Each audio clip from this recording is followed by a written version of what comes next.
El proper 27 estaré a la Fira del Llibre Català signant exemplars del meu últim llibre i voldria, a través d'aquest mitjà, fer-vos una mica de resum i de context de la història d'aquest llibre.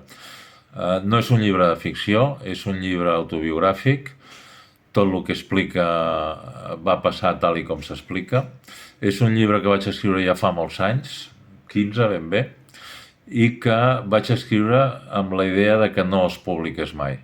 Era un llibre exclusivament per la meva filla, perquè ella tingués escrita la història on pogués anar a buscar a qualsevol moment les respostes a preguntes que es pogués fer, com per exemple per què la seva mare no havia estat mai amb ella, per què jo havia nascut a Barcelona i ella a Cuba, per què jo era blanc i ella era negra.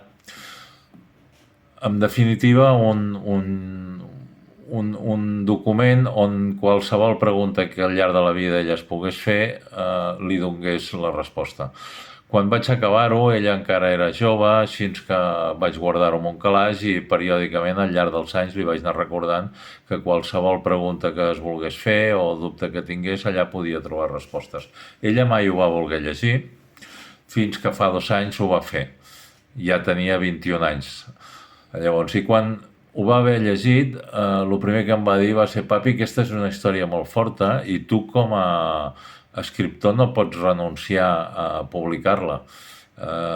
Crec que és una història única que ningú més té i que no has d'inventar, i va insistir en aquest sentit. A mi la idea em va generar una mica de dilemes perquè per un costat no veia molt clar com li podia afectar en el seu futur que coses tan personals d'ella se sapiguessin.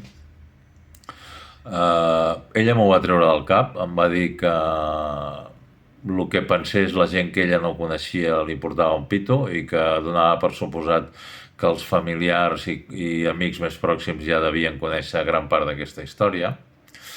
Però a mi em quedava un altre tipus de dilema, que era la por a com la gent em podia jutjar pels fets que jo explico en aquest llibre, que són fets producte d'una època dolenta que vaig tenir, en la que vaig prendre decisions equivocades i que em van portar a fer certes tonteries.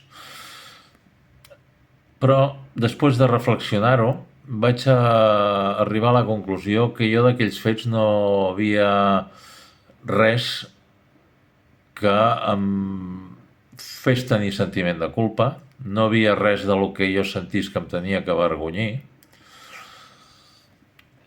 i vaig veure, a més, que jo em sentia molt orgullós de les decisions que vaig prendre en els moments més complicats i que, en definitiva, darrere d'aquesta història hi havia una lliçó de vida, una lliçó que té a veure amb que de vegades dels nostres errors més grans ens surten els millors premis.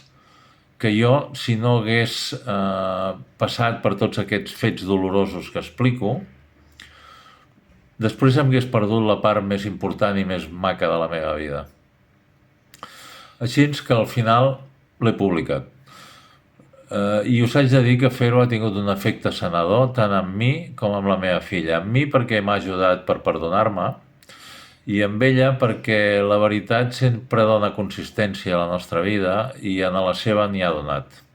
Així que aquí teniu aquest llibre, que es diu Ella, i que sé que a molts us agradarà i us emocionarà, a molts altres no us agradarà i us incomodarà, però jo crec que cap de vosaltres us deixarà indiferent.